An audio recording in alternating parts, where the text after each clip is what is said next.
Hello, it's been a very long time. It is Saturday, October 4th, 2025. Wow, we are getting close to the end of the year. And I'm sad that summer is now over because I had a great summer. My doggy Ginger and I, we had great time being out with the dry weather and warmer and daylight. I had a great time. I'm very sad that it's coming to an end.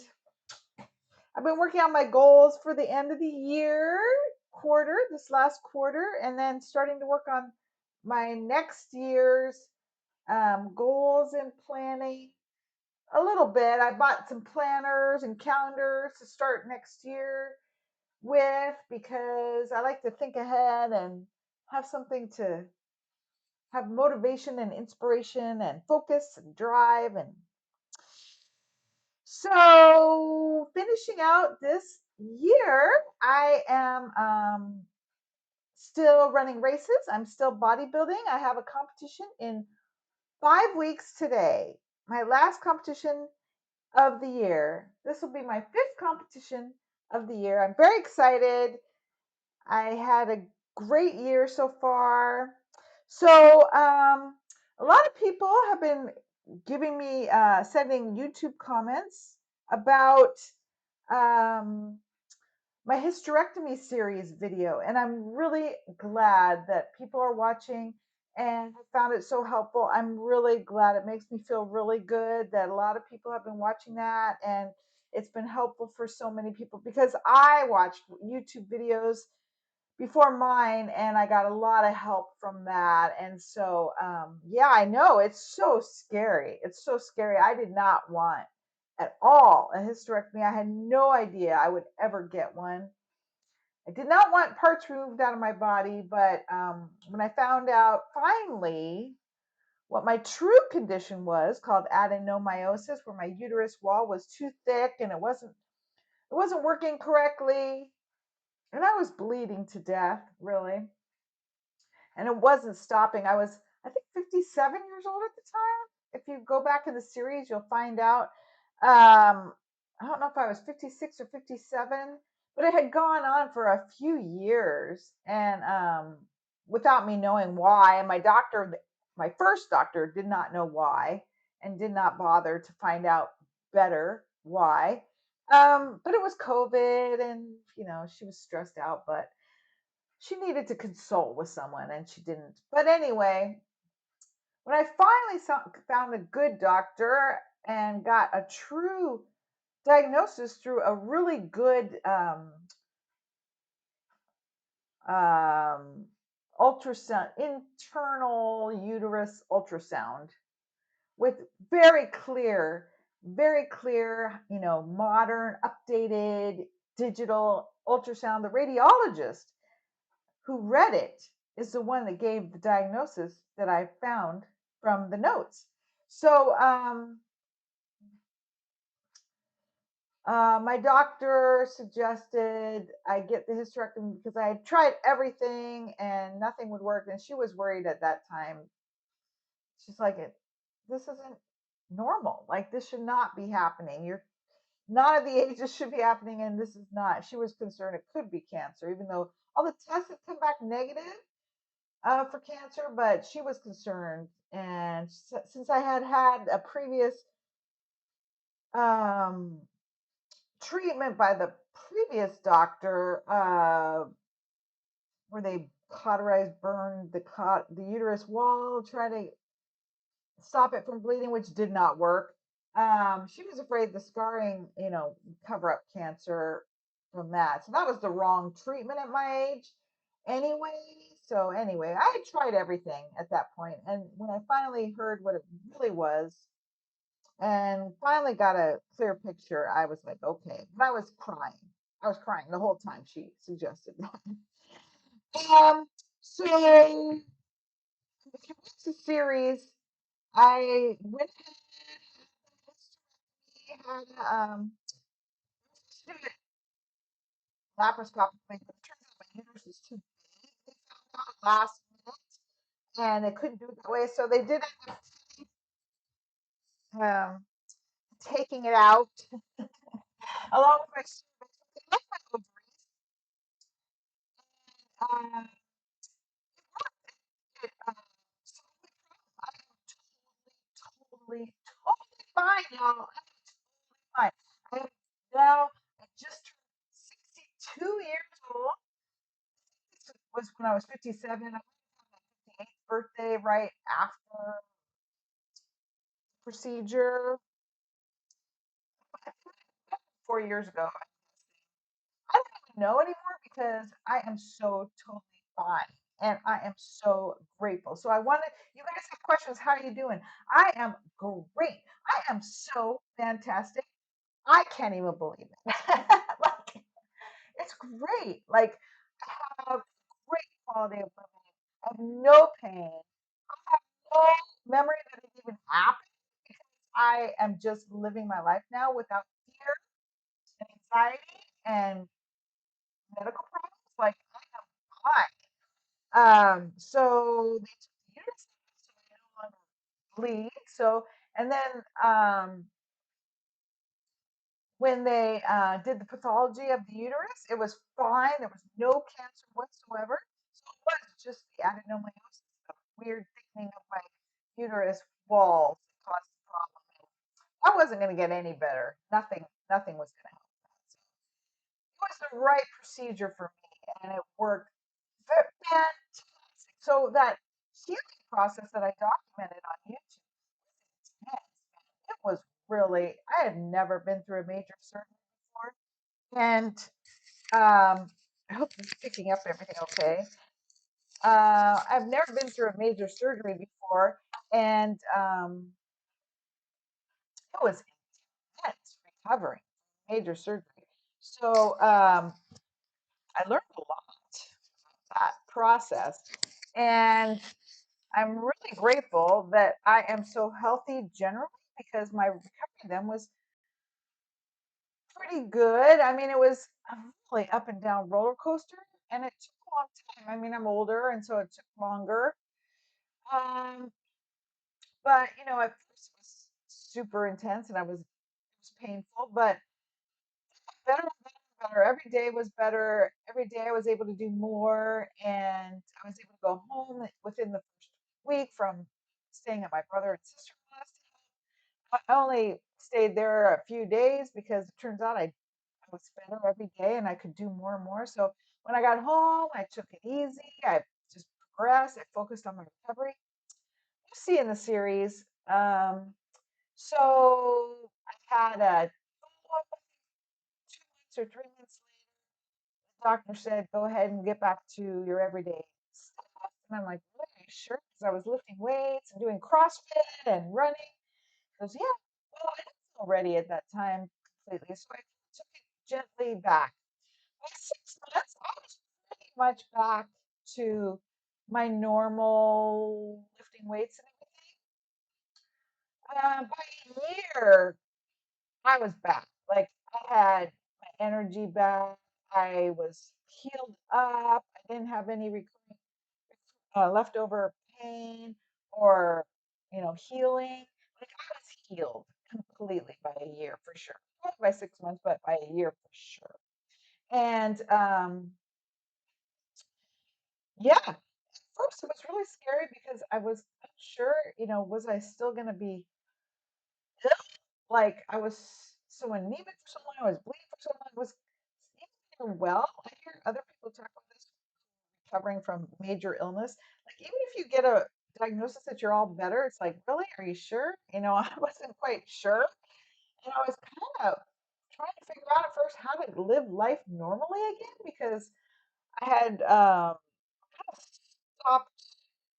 I, was fearing going out because I was bleeding all the time, and I had to stick close to home, and all this stuff constantly, like you manage your life to be able to manage your illness, whatever that illness is. Mine was bleeding and being tired and cramping and just being miserable. But um, yeah, so it took a while to figure out how to live normal life and what is like it had been so long. And but I just kept to my routine and that I already had of working out and stuff. And then I started kind of forgetting about all those fears because everything was going really well. So by a year now, it's back to everything as normal. And every year better. And this year has been terrific. Like I have no problems. I am so well. I think if you remember going through the video, like it was my goal for my 60th birthday was to deadlift 200 pounds. And I told them, yeah, I must have been 58 operation. I told them that was my goal to deadlift 200 pounds. They're like, oh, I'm like, are you sure you're going to be cutting open everything and things might fall down? And I'm like, nope, it'll be fine. At 59, I did deadlift 200 pounds at my CrossFit personal trainer's gym. So I made my goal and I was strong. So I was able to do it. Nothing happened internally. But I still had that like fear back then, 59. So that wasn't very long after my operation. But by 60, 61, no problem. I was back to everything. And let's see, other updates. Since I left the ovaries in, I was able to transition into menopause naturally, whereas with my uterus problem, I was not transitioning into menopause. So I think progressed biologically. It was just nothing was happening, slowing down periods or anything. So I was finally able to progress into true menopause. And at first, my hormones were kind of weird menopausal, up and down and up and down and hot sweats and hot flashes and for a while, for 6 months to a year or so, maybe two at the most, and then they settled down. Like my hormones finally were able to settle down. So I think I had already moved through menopause. It was just my uterus was not cooperating. But once that was gone, I was able to really go to the end of it. So thank goodness. I'm so grateful. I think I'd already marched through a lot of menopause. Um, the hot flashes really chilled out after a couple of years, and my hormones steadied out. And I know that too because my brain steadied out too. And those hormonal like blah, like brain is just like not in a clear place. And so my hormones stabilized. I went through a natural menopause. The hot flashes gradually disappeared, and I don't really have those anymore. I have my menopausal, postmenopausal natural things. My hair thin from menopause, my skin loosened, dropped from menopause. My memory is shot, but it already always was. I just kind of accept things as like, okay, I was very fearful of a hysterectomy of losing my youth too and menopause. But once I went through all that I went through and then the operation got better, I was just grateful to be better. And it's like, okay, that worst there is done for me, I hope. And I am just happy to be done with that. So everything else is better. Um, so I was no longer fearful of aging because, well, I had accepted it along with getting the hysterectomy. Because to me, that was letting go of my youth too. Even though I wasn't young, uh, biologically, I was, it represented symbolically that youth, childbearing years stuff. Even though I never had children. So I let go as a symbol of my youth, and I just moved past it. And then with menopause, I let go of that because I was just grateful for menopause at this point because I wasn't able to go through it for so long. 58 years old, so I was just grateful to go through it finally. So yeah, I felt much more positive about that. those, and now I'm in my natural next part of my life. Okay, so updates. I haven't been back to an OBGYN since my post surgery follow up appointments. My doctor is an hour away and I up in Seattle and I don't want to drive there, and they said I don't need to come back for a couple of years anyway because I don't have a cervix anymore because they took that with uterus, and so I don't have to check on cervical cancer. I don't want to won't have any uterus problems. So um if yeah, I kind of think if I want to follow up now, find a new doctor here probably, unless I have major problems, I'll go back up there. But feel great, not having any problems. What else? Updates. Yeah, my energy is back. My strength is back. I don't have any problem with the surgical area. My scar is getting lighter and lighter and lighter. This is really exciting. It's getting so much better. I mean, it wasn't bad in the first place, but you can see it. My dermatologist says my skin tends to scar with raised scars. My dad had that too. So it takes a while for scars for me to go down. And this one has taken its time, but it's much smaller now. I can't even, I don't even notice, I don't notice it. What else? I don't have any pain. I'm back to normal strength for me. With my aging, I'm less strong than I was. I don't push it as hard anymore because I don't want to hurt myself. And I'm focusing on running and bodybuilding and just being strong for life. I got back into bodybuilding competitions, not this year, but starting at the end of starting the beginning of 2024. So 2 years ago almost, I got back into competing. So I'm competing in bodybuilding competitions again, which is a miracle. And a lot of changes have happened because I'm 62 years old now, and my body does not look the same in the sense of the skin. With the lack of estrogen, years and years ago when I started bodybuilding at 45, is with the estrogen helps keep that layer of fat under your skin so you have nice skin.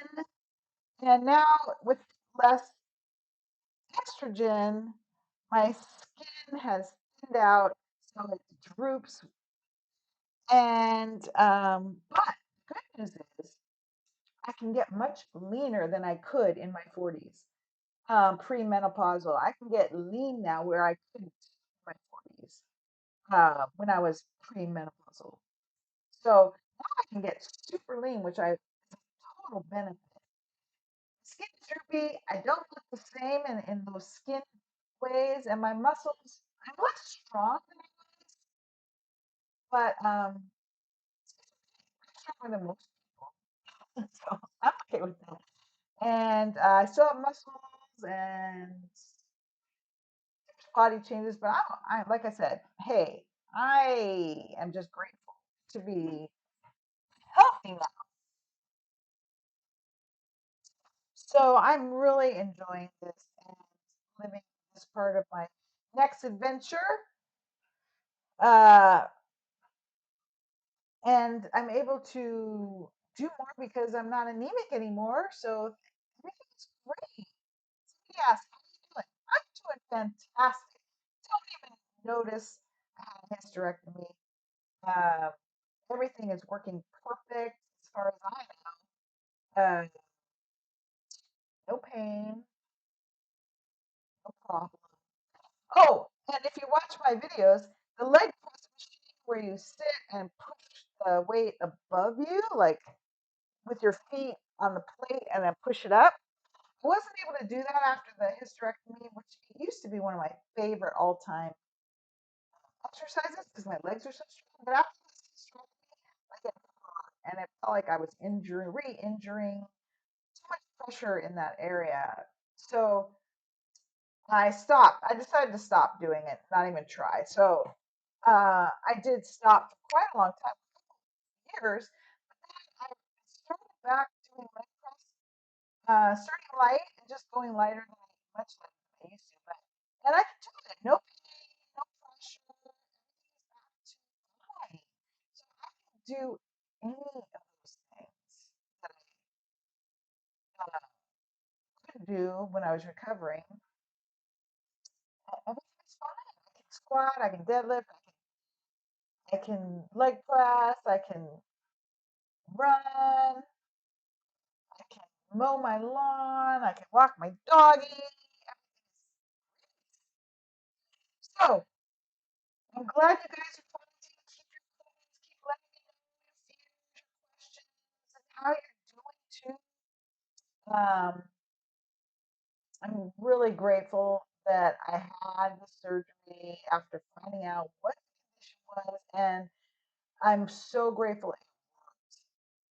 I'm so grateful because some conditions don't get solved by a hysterectomy. Like sometimes cancer, if you have cancer, comes back, or sometimes in other places, or some people that have endometriosis, it hits other organs, or I'm just so grateful it has solved the problem I have, and I had a great team of doctors and surgeons and everything. So if you have any more questions, please feel free to let me know. Yeah, that initial healing recovery phase was another hard part of the journey, but like I said, it got better every day, and it continued to get better and better and better until everything got healed. So I'm really grateful. Stroke of luck. And being healthy, I think, and working out anytime in my life because as I was recovering, like I could walk because I had fitness. I had leg strength, so I could squat down instead of bend over to do things while I was recovering. So keep working out, work out, lift weights, walk, run, do what you love to do, dance. I don't care. Be fit, eat healthy, take care of yourself. Focus on you. Life will be good, we hope, right? Never know what's the thing I learned, you never know what's in the cards. But so I really learned a lot about being grateful for my body, being grateful for my health, and just being grateful. Okay. Thanks for the questions. Thanks for watching. Okay. Take care. Bye.